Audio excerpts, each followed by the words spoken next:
అందరికీ నమస్కారం. సాధారణంగా మనకి నూతన సంవత్సరం అంటే జనవరి 1 అని గుర్తొస్తూ ఉంటుంది. అసలు నూతన సంవత్సరం ఏంటి అంటే ఉగాది. సో ఈ ఉగాది నుంచి రాశి ఫలాలలో మార్పులు చేర్పులు ఏ విధంగా ఉన్నాయి అన్నది నానాజీ పట్నాయక్ గారిని అడిగి తెలుసుకుందాం. నమస్కారం గురుజీ. శ్రీమాత్రే నమః. గురుజీ, ఉగాది సంవత్సరానికి సంబంధించి వృషభ రాశి వారికి ఏ విధంగా వ్యయం ఉండబోతుంది, ఆదాయం ఉండబోతుంది, రాజయోగం ఉండబోతుంది, ఏ విధంగా ఉండబోతుంది గురుజీ? అసలు ఆదాయము, వ్యయము, రాజ్యపూజ్యము, అవమానము కనుక తీసుకుంటే వృషభం వారికి ఆదాయం 2 ఉందమ్మా, వ్యయం 8 ఉంది. అంటే చిన్న ఉదాహరణగా చెప్పుకోవాలంటే ఒక 2 లక్షలు సంపాదిస్తే 2 లక్షలు ఖర్చు. అలా ఎలా ఉంటుందండి అనిపించవచ్చు.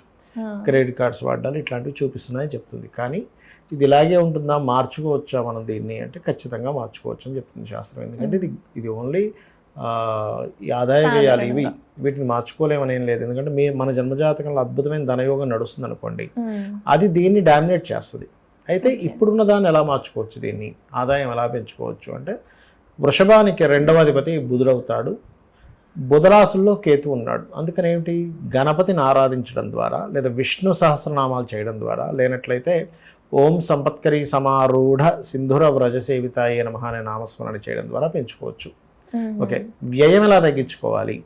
వృషభం వారి కనుక చూసుకున్నట్లయితే వ్యయము, వ్యయాధిపతి ఎలా ఉన్నారు ఏమిటని చూసుకుంటే వ్యయస్థానంలో గురువు మే వరకు ఉంటాడమ్మా.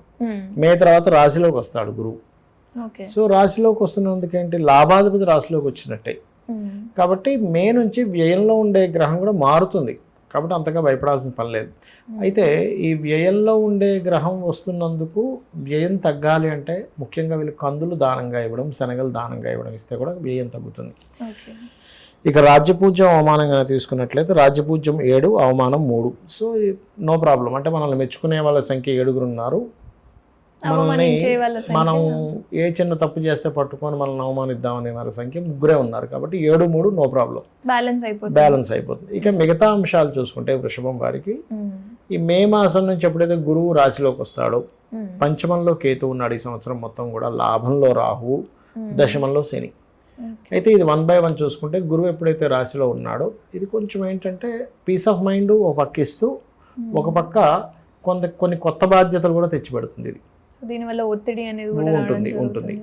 పంచమ స్థానంలో కేతు ఉండి దాని మీద గురువు దృష్టి ఉంది. అందుకు ఇంతకాలంగా రాజకీయంగా కలిసి రానటువంటి వీరికి రాజకీయంగా కొంతవరకు ప్రోగ్రెస్ ఉంటుందమ్మా వీరికి. అదొకటి. అలాగే సంతానం కోసం ఇబ్బంది పడుతున్నారు, సంతానం లేరని ఇబ్బంది పడుతున్నారు, సంతానం కోసం ప్రయత్నం చేస్తున్నా అవ్వట్లేదని ఇబ్బంది పడుతుంటారు చూసారమ్మా, వారికి చాలా బాగుంటుంది గురువు రాశిలోకి రావడం వల్ల. ఎందుకు అంటే ఈ గురువు రాశిలో ఉండి పంచమాన్ని చూస్తుంటాడు, అదొకటి. అలాగే దశమంలో శని ఉన్నాడు వీళ్ళకి. అంటే ఏంటి, వృత్తి స్థానంలో శని భగవానుడు ఉన్నాడు. ఉన్నప్పుడు ఏం జరుగుతుంది అంటే పనిలో ఒత్తిడి ఎక్కువగా ఉంటుంది, పనిలో ప్రెజర్ ఎక్కువగా ఉంటుంది.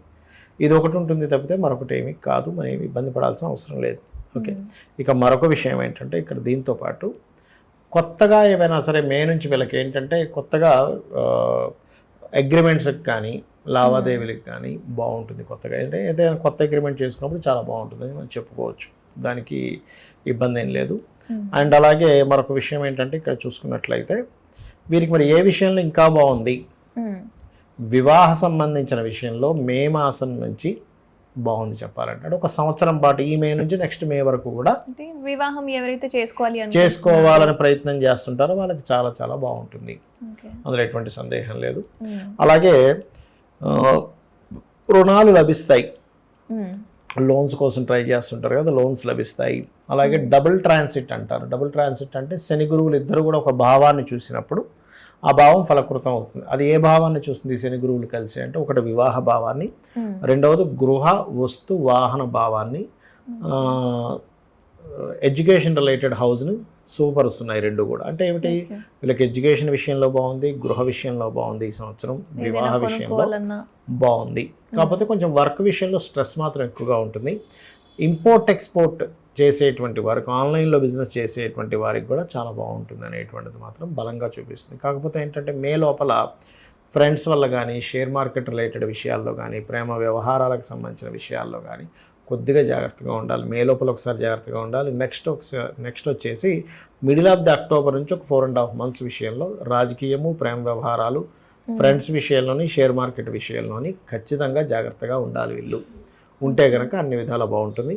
ఇక మీరు ఎక్కువగా దేవతారాధన చేయాల్సింది గణపతికి ఎక్కువగా చేసుకోవాలి, లేదా విష్ణు సహస్రనామాలు చదవాలి.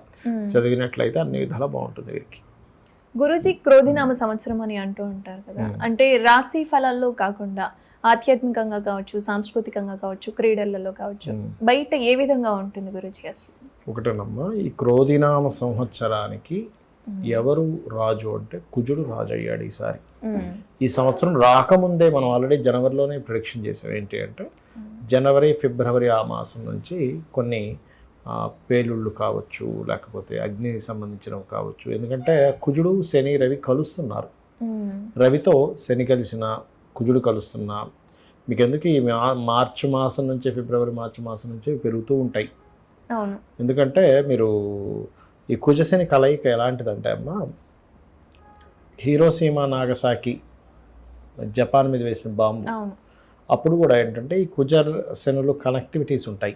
ఆ టైంలో కూడా మీరు ఏదైనా యుద్ధ సమయాల్లో కానీ మనకి చూడండి ఏదైనా ప్రమాదాలు రావడం, అంటే బాంబు పేర్లు కావచ్చు, లేకపోతే ఈ రాజకీయంగా అనేకమైనటువంటి గొడవలు కావచ్చు, సడన్గా అసలు ఊహించనంత మార్పులు తీసుకురావడం కావచ్చు, అల్లర్లు కావచ్చు, పెరుగుతుంటాయి. కాబట్టి కొంచెం జాగ్రత్తగా ఉండాలి. అంటే ఏంటంటే రాజులకి యుద్ధం చేయాలనే ఆకాంక్ష పెరగడం ఇలాంటిది ఇస్తుంది క్రోధినామ సంవత్సరం. ఎందుకు? రాజు ఏమో కుజుడయ్యాడు. అయితే మరి ఇది రాకముందే ఎందుకు వస్తుంది ఇదంతా అంటే, మనం జనవరిలో ఎందుకు చెప్పాము అంటే ఆ గ్రహాల యొక్క కలయికలు అలా ఉన్నాయి. జనవరి ఫలితాల్లో కూడా చెప్పాము మనం యాక్చువల్గా, దాని ఇది ఉంటుంది అందుకని. అయితే ఇక్కడ దీనికి మరి అందరూ ఇప్పుడు చూడండి, బయట యుద్ధ సంబంధించిన వాతావరణం ఇవన్నీ ఒక పక్క పెడతాయి. ఇందులో సామాన్య ప్రజలు ఇరుక్కోకుండా ఉండాలి అంటే కనుక శని కుజ గ్రహాల దగ్గర దీపారాధన చేయాలి. వారాహి అమ్మవారి అష్టోత్తరాలు చదువుకోవాలి. వీలైతే గోవులకి క్యారెట్లు, బెల్లము తినిపించాలి. ఇలా కనుక చేసినట్లయితే ఖచ్చితంగా బాగుంటుంది. అది అంటే ఇప్పుడు మనకి తర్వాత స్పోర్ట్స్ కి సంబంధించి ఉన్నాయి. అవునమ్మా. సో అందులో మనకి ఎటువంటి లాభాలు వస్తాయి? స్పోర్ట్స్ రంగాలకు సంబంధించిన విషయంలో అంటే అమ్మా, అది అప్పటికప్పుడు స్పోర్ట్స్ సంబంధించినటువంటిది ఎవరికి వారి జనరల్ జాతకాలు తీసుకొని చెప్పుకోవాలి. అప్పుడున్న ఏ స్పోర్ట్స్ టైంలో అసలు గ్రహస్థితి ఎట్లా ఉంది దాని పరంగా. అయితే స్పోర్ట్స్ రంగాలకు సంబంధించింది మాత్రం కొంచెం, అంటే మొదటి క్రోధినామ సంవత్సరంలో కుజుడే రాజయ్యాడు కాబట్టి స్పోర్ట్స్ రంగాల్లో కుజుడు స్పోర్ట్స్ కారకుడు. ఆ రంగాలు బాగుంటాయని చెప్పుకోవాలి. స్పోర్ట్స్ రంగాలు కానీ, టెక్నికల్ రిలేటెడ్ సంబంధించిన విషయాలు కానీ, ఇవన్నీ కూడా చాలా బాగుంటాయి చెప్పాలంటే. మిషనరీస్, పెద్ద పెద్ద మిషనరీస్, ఫ్యాక్టరీస్ ఎస్టాబ్లిష్మెంట్ అవ్వడము, వీటికి క్రోధినామ సంవత్సరం చాలా బాగుంటుంది చెప్పాలంటే. సో ఈ సంవత్సరం మాత్రం మనం ఆధ్యాత్మికంగా కావచ్చు, సాంస్కృతికంగా ఏం చేసుకున్నా ఆధ్యాత్మికంగా అంటే అమ్మ ఒకటమ్మా, ఆధ్యాత్మికంగా మీరు తీసుకొచ్చారు కాబట్టి చెప్తున్నాను. ఈ క్రోధినామ సంవత్సరం అని కాదు, మీనరాశిలో రాహు ఉన్నందుకు కొంత మత కల్లోలాలు, కొంచెం ఈ ఆధ్యాత్మిక సంబంధించిన విషయాల్లో పోటీ పడుతూ కొన్ని విషయాలు జరగడం, ఇట్లాంటివి కూడా జరుగుతాయి. అంటే ఎక్స్పాన్షన్ ఉంటుంది, వాటి మీద బురద జల్లడం ఎక్కువగా ఉంటుంది, రెండూ ఉంటాయి. సో వాటిలో కొంచెం జాగ్రత్తగా, ఎందుకంటే గురు రాహుల కలయిక అనేటువంటిది గురుచండాల యోగం అంటారు. దానివల్ల గురుజీ, రాశి ఫలాలు కాకుండా పర్సనల్ గా అసలు ఈ క్రోధినామ సంవత్సరంలో ఏ విధంగా ఉంటుంది? పర్సనల్గా అంటే అమ్మా, ఇందాక నేను మీకు ఒక్కొక్క రాశి గురించి చెప్పాను కదా, అలా కాకుండా పర్సనల్ చార్ట్ అని ఉంటుంది. అంటే మీరు జన్మించినప్పుడు ఉన్నటువంటి సమయాన్ని, తేదీని, నెలని, సంవత్సరాన్ని, ప్రదేశాన్ని తీసుకొని మీరు ఏ లగ్నంలో జన్మించారు, మీరు పుట్టిన లగ్నాన్ని బట్టి మీ యొక్క ఎదుగుదల ఎలా ఉంది అంటే ఇది పర్సనల్ కంప్లీట్గా. ఇప్పుడు మేషరాశి వారు అందరికీ జనరల్గా జరిగే కొన్ని ఉంటాయి. మీ పర్సనల్ చార్ట్ మీకు యూనిక్గా ఉంటుంది. ఎందుకంటే ఒక మనిషి ఉన్నట్టుగా వేరే వాళ్ళు ఎవరు కూడా అలా ఉండరు చూడడానికి. అలా తెలివితేటలు ఉండవు, ఎలా వేరు వేరు ఉంటాయి. వాళ్ళకున్న తెలివితేటలు వేరే వాళ్ళందరికీ, వాళ్ళకున్న స్కిల్స్ వేరే వాళ్ళందరికీ ఉండాలని రూల్ లేదు. వేరే వాళ్ళకి వేరే స్కిల్ ఎక్కువగా ఉండొచ్చు, వీరికి వేరుగా ఉండొచ్చు కదా. అలా ఏంటంటే ఈ పర్సనల్ చార్ట్లో రీడింగ్ ఈజ్ డిఫరెంట్గా ఉంటుంది. అంటే మీ స్పెసిఫిక్గా మేషరాశి వారందరూ, మీది మేషరాశి, వేరే వాళ్ళది మేషరాశి, కానీ అందరికీ ఒకే రకమైనటువంటి ఆదాయం ఉండదు కదా. అంటే మీ పర్సనల్ చార్ట్లో ఆదాయాన్ని ఇచ్చే కారకుడు, అంటే మీకు ధనాన్ని ఇచ్చే కారకుడు ఎలా ఉన్నాడు, మీ పర్సనల్ చార్ట్లో సిబ్లింగ్స్తో ఎలా ఉంది, మీ పర్సనల్ చార్ట్లో ఏ డైరెక్షన్స్లో నివసిస్తే బాగుంటుంది గృహము, మీ పర్సనల్ చార్ట్ రీత్యా ఎందులో డబ్బులు వస్తాయి, ఎప్పుడు డబ్బులు వస్తాయి, అదేవిధంగా వివాహ సమయం ఎప్పుడుంది, ఎటువంటి వారు మీకు జీవిత భాగస్వామిగా వస్తారు, సంతానం అభివృద్ధిగా ఉండాలంటే ఏం చేయాలి, మీరు జాబ్ చేస్తే బాగుంటుందా, లేకపోతే ఏదైనా బిజినెస్ వ్యాపారం చేస్తే చేసుకున్నా వ్యాపారం చేస్తే బాగుంటుందా, లేకపోతే ఇక్కడ ఉద్యోగం చేస్తే బాగుంటుందా, విదేశాలకు చోటు వెళ్తే వెళ్తే బాగుంటుందా, అలాగే ఇన్వెస్ట్మెంట్స్ ఎప్పుడు చేయాలి, లేకపోతే అప్ అండ్ డౌన్స్ వస్తాయి చాలా మందికి, సడన్ రైజ్ వస్తుంది, సడన్ డౌన్ డౌన్ వస్తుంది. అయిపోతారు. అలాంటి ముందుగా తెలిసే అనుకోండి. ఇప్పుడు ఎగ్జాంపుల్ ఒక 6 నెలలు బాగా డౌన్ ఉందని అర్థమైంది, ఒక 2 నెలల ముందే తెలుస్తుంది అనుకో, మనం ఏం చేస్తాం, మనీ సేవ్ చేసుకుంటాం, మార్పులు ఏమైనా ఉంటే అవి కొంచెం చేసుకుంటాం. ఈ డబ్బులు అక్కడ వాడుకుంటాం అవును కదా. అది తెలియలేదని అనుకోండమ్మా, ఒక 3 నెలలు రాబోయే 3 నెలలు బాగా డౌన్ ఉందని తెలియలేదు అనుకోండి, ఈ డబ్బులని ఖర్చు పెట్టుకుని అయ్యో తెలుసుంటే నేను డబ్బులు దాచిపెట్టుకునేవాళ్ళం కదా, సేవ్ చేసుకునే వాళ్ళం కదా అనిపిస్తుంది. అందుకని ఈ అప్ అండ్ డౌన్స్ చూస్తాం అనమాట.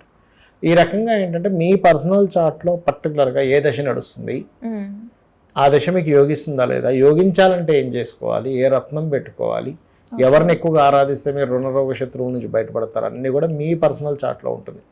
ఇదంతా ఏంటంటే ఆదాయము, వ్యయము, రాజ్యపూజ, అవమానం ఇవైతే చెప్పుకున్నాము, సాధారణంగా ఇది జనరల్ గా జరిగేవి. ఇంకోటి ఏంటి, ఈ సంవత్సరానికి ఫలానా రాజు కాబట్టి ఇది లోకపరంగా జరిగేటువంటివి. అవును మీ పర్సనల్ చార్ట్ అంటే మొత్తం 3 రకాలుగా ఉంటుంది. రాశి ఫలాలు బయట జనరల్గా జరిగేది మీ పర్సనల్ చార్ట్ అది. అయితే మీకు ఇప్పుడు సందేహం కలగొచ్చేవండి, మరి నా పర్సనల్ అయితే ఇవన్నీ ఎందుకు చెప్పుకుంటున్నామని. ఇప్పుడు మీరు ఉన్నారు, ఇక్కడ నుంచి మీ ఇంటికి వెళ్ళాలనుకోండి, పీక్ టైం ట్రాఫిక్ టైంలో అయితే గంట పట్టొచ్చు, నార్మల్గా అయితే 20 మినిట్స్లో పట్టొచ్చు. బయటన పరిస్థితులు బట్టే కదా మీ జర్నీ ఉంది. అవును అట్లా ఏంటంటే మీ జర్నీ ఎంతసేపట్లో వెళ్తారనేటువంటిది మీరు ఎంత ప్రయత్నం చేసినా బయట ఉండే వాతావరణము, బయట ఉండే ట్రాఫిక్ అనుకూలించాలి. ఆ ట్రాఫిక్ ఎలా అనుకూలిస్తుంది, ఏ టైంలో అయితే అనుకూలిస్తుందని మనకి ఎట్లా తెలుస్తుందో గోచార ఫలితాలు కూడా అలాగే. సో బయట జరిగే సిచ్యువేషన్స్ కూడా మనం కంట్రోల్ చేసుకోవచ్చు గురుజీ, మన రెమెడీస్ ద్వారా కంట్రోల్ చేసుకోవచ్చు. ఏ సమయంలో చేస్తే మంచిదని. ఇప్పుడు మీరు ఉన్నారమ్మా, ఇప్పుడు ట్రాఫిక్ తక్కువగా ఉంది, కానీ అదే 9-10 o'clock అప్పుడు అంటే ఎక్కువగా ఉంటుంది, పీక్ టైం కాబట్టి. మధ్యాహ్నం టైం తక్కువగా ఉంటుంది కదా. దాన్ని బట్టి మీరు ఇప్పుడు ఎంతసేపట్లో వస్తారు, మీరు ఇంట్లో వాళ్ళు అడిగారు అనుకున్నా హాఫ్ అన్ అవర్లో వస్తా అంటారు. అదే మీరు ఈవినింగ్ 5 o'clock 6 o'clock అయితే ఎక్కడ half an hour traffic jam ఉంటుంది, 1 hour పడుతుంది అంటారు. సమయాన్ని బట్టి మార్పులు అనేవి బయట ఉండే ట్రాఫిక్ ని బట్టి మీకు ఎలా అయితే మీ యొక్క సమయం ఎలా పడుతుందో, గోచారంలో ఉండే గ్రహాలను బట్టి ఇక్కడ కూడా మార్పులు వస్తూ ఉంటాయి. అది అంటే బయట ఏం జరుగుతుంది, మనలో ఏం జరుగుతుంది, అసలు రాశి ఫలాలు ఏ విధంగా జరుగుతుందని చెప్పి చాలా కన్ఫ్యూజన్ ఉన్న వాళ్ళు ఉంటారు. వాళ్ళకైతే చాలా క్లారిటీగా చెప్పారు. చాలా చక్కటి అంశాలను మాతో పంచుకున్నారు గురించి. ధన్యవాదాలు. శ్రీమాత్రే నమః.